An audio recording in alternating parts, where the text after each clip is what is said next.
విస్తరాకులు అంటే భోజనం వడ్డించడానికి ఉపయోగించే ఆకుపత్రాలు. విస్తరాకును భోజనం తినే ముందు శుభ్రంగా ఉంచుకుని నమస్కారం చేసుకుంటాం. భోజనం తినే వరకు విస్తరాకుకు మట్టి కూడా అంటకుండా చాలా జాగ్రత్తగా చూసుకుంటాం.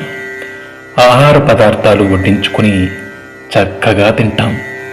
భోజనం పూర్తయ్యే వరకు ఇంత జాగ్రత్త తీసుకునే మనం తిన్న మరుక్షణం విస్తరణని మడిచి దూరంగా పడేస్తాం.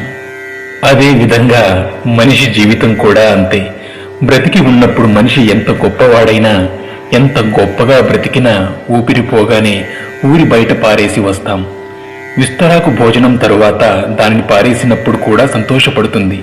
ఎందుకంటే పోయే ముందు ఒకరి ఆకలి తీర్చినందుకు సంతృప్తి పడుతుందట.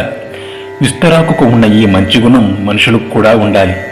సేవ చేసే అవకాశం వచ్చినప్పుడు మనమంతా సేవ చెయ్యాలి. మళ్ళీ ఎప్పుడైనా సేవ చేయొచ్చులే అని వాయిదా వేయకూడదు. ఆ అవకాశం మళ్ళీ ఎప్పుడైనా వస్తుందని అనుకోకూడదు.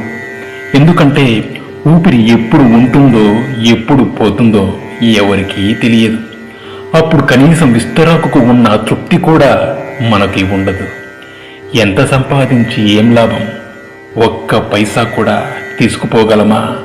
కనీసం మన ఒంటి మీద బట్ట కూడా మిగలనివ్వరు. అందుకే ఊపిరి ఉన్నంత వరకు నలుగురికి ఉపయోగపడే విధంగా జీవించాలి.